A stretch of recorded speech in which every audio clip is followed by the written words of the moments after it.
Hey everybody, it's Jason Perlow from Foodies of South Florida, and it's starting to become iced coffee season, meaning we'd rather have coffee that's cold than coffee that's hot because it's getting hot and humid outside, and we in Florida love our iced coffee. So what's the best way to make iced coffee? Well, there's a lot of different ways you can make iced coffee. One of the most common ways to make iced coffee, especially if you go to Starbucks, is they make an espresso shot. They pull a shot, and then they dump it on top of ice and with cold milk, and you've got a nice coffee, a nice espresso. But most people don't have a $4,000 espresso machine at home. You can do it with French press. This is a Bodum Columbia French press. It's a big 32-ounce one. You take your coarse ground coffee, coarse being very important. You put your measured amount of coffee in here. I think I use 8 ounces or 10 ounces or something like that. Whatever the instructions tell you to use for a full serving of hot coffee, because you're making hot coffee here. And you plunge it with your French press. You let it sit 5 minutes, let it brew. And then you pour it into a big container and let it get cold. And that's your iced coffee, and then you have that with milk.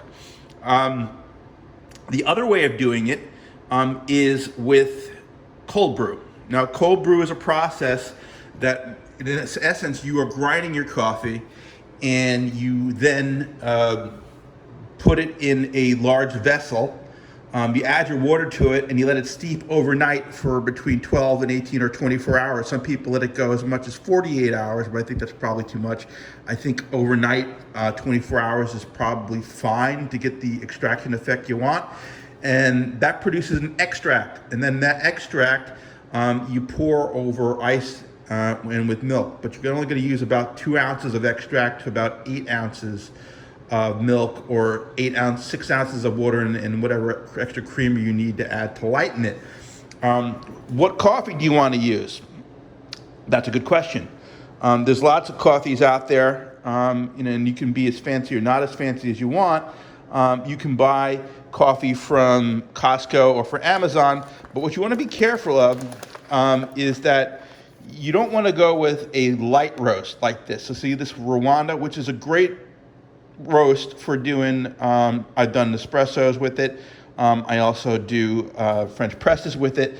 But what happens during a cold brew is you want to get rid of most of the acid.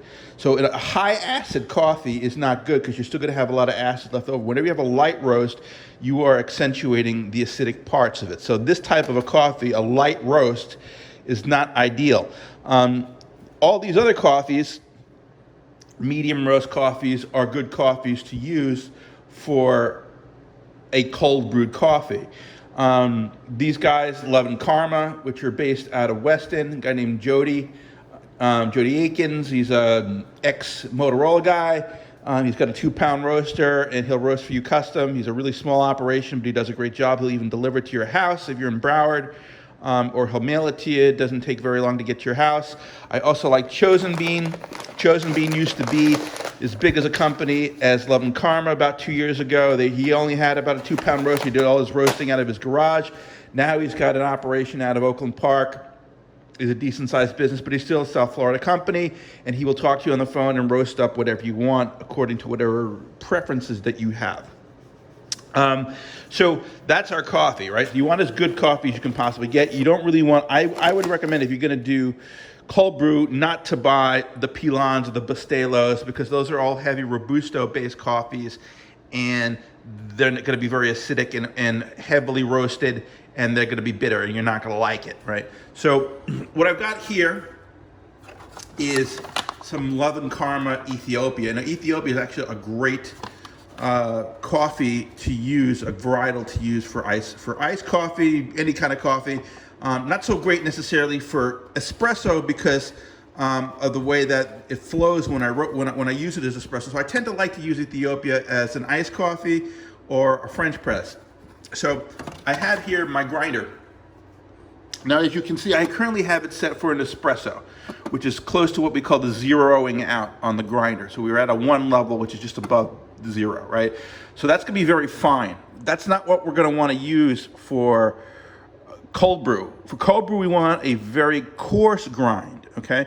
So I'm gonna move this grinder from 1 to like 4. We're just gonna give it to like a breadcrumb consistency. Now, if you don't have a grinder at home, okay, if you buy your coffee at the supermarket, or if you call one of these guys up, they can grind it for you to order for whatever applications you need.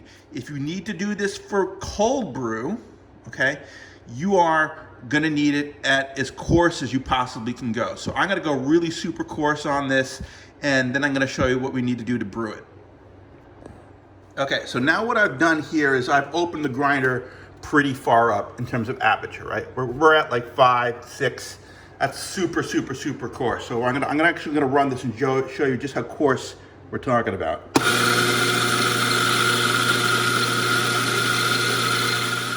So I've gone ahead and I've grounded out all of the coffee that was in the hopper here, right?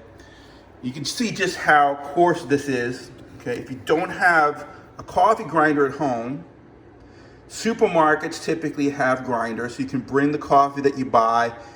Make sure you look at the label on the roast date on that coffee to make sure it's not 6 months old, right? If you're at a supermarket that has fresh roasted coffee, check the roast dates on the bags. Ask somebody when something was last roasted. Ideally, coffee is best consumed within a month of it being roasted. So you don't want that bag of Bustelo that brick that's been roasted 6 months or a year ago. Is not necessarily going to taste so good as iced coffee after you brew it. So have them roast it for you there, and have them grind it for you there to as coarse as they possibly can go, right? You can show them this picture, show them that this is, super, super, super breadcrumb level coarse, okay? Okay, let's discuss the brewing apparatus. Now, if you want to make cold brew coffee, you really don't need much in terms of equipment. You can use a large plastic container and a cheesecloth to actually filter it out, right? You don't need to go spending money on brewing apparatus. However, brewing apparatus can make cleanup a lot easier, and frankly, the more of a scientific, measured approach than just dumping the contents of the coffee in a large container and dumping in water overnight and then filtering it. This actually makes it much more pleasurable and easy to do. I have 2 different devices here that I've evaluated over the years. Much of these on the market are very similar. Essentially what you're presented with is a large container, and this container has a permanent filter in it. Okay, you can see here it's got like a mechanism for attaching to the bottom.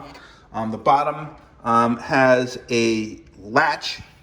So when you press down on the latch after 18, 24 hours of brewing, it releases the mechanism inside the container, and it extracts into whatever you want at the bottom. Usually I have a deli container here to catch the actual coffee, and you refrigerate the coffee and you're on your way, okay?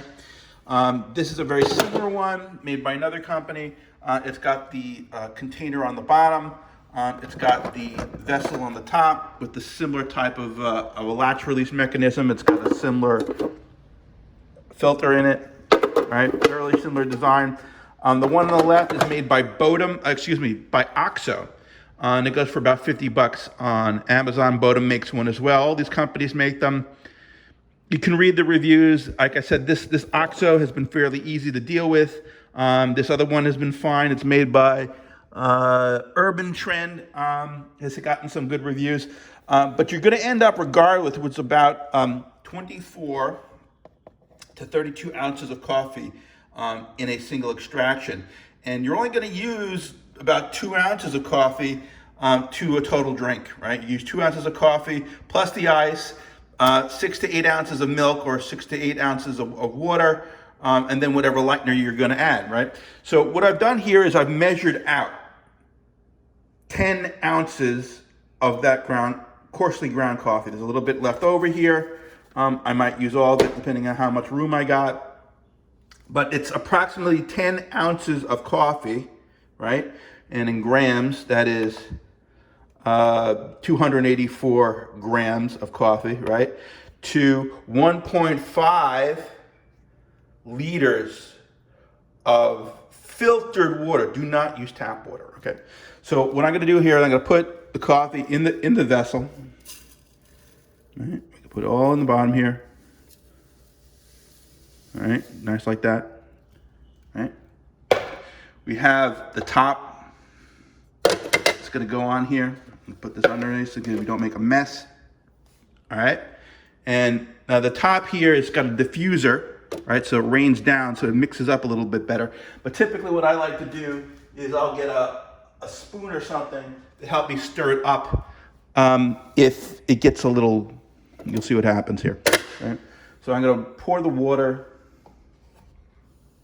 over the top.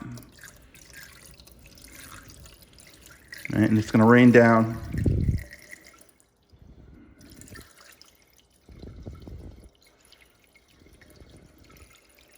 Till we get all the way to the top.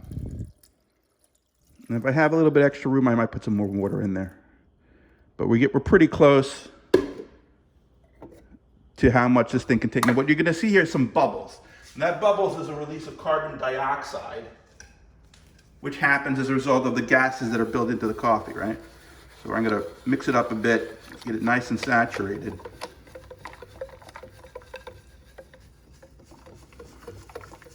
All right, nice and saturated. If I have some more room for some more coffee, I'm gonna put some more coffee in there. Again, it depends on the hydration level of the coffee. Right? This is really not that much more coffee, in my opinion. I like this extract strong. It's not like I can use this ultra ground coarse coffee for anything else other than iced coffee or cold brew coffee. Right? So if I had a little bit more water space here, I would put in a little bit more water. But it's getting close to the capacity of what this brewer can handle. So I probably put in about 12 ounces of coffee to 1.5 liters of water. Sometimes I go to 1.7. I might have a little bit more on top of this after we're done recording. And here's the top. And then you're gonna leave this for 18 to 24 hours, all right? At the end of the 18 or 24 hours, you're gonna hit the latch and the coffee is gonna come out. This is like a 32 ounce container. You're gonna watch it to make sure it doesn't overflow. So you might wanna stop the flow of it and then put this in your vessel, right? And do it again to fill it up. Like I said, between 24 and 32 ounces. Now, after you're done brewing it, you could add more water to dilute it down so that you have almost like a pre-prepared coffee drink, or you leave it as an extract and then you add the water to it as you need to drink it, right? So that's cold brew coffee. Obviously, the beauty of this is you're not using any hot water. You're just letting it sit overnight, and you should be good to go. So again, use good, fresh roasted coffee. Make sure it is coarsely ground, very, very coarsely ground. Use nice filtered water and let it go 18 to 24 hours in your vessel of choice. If you get a cold brew coffee device, you don't have to spend a gazillion dollars on it.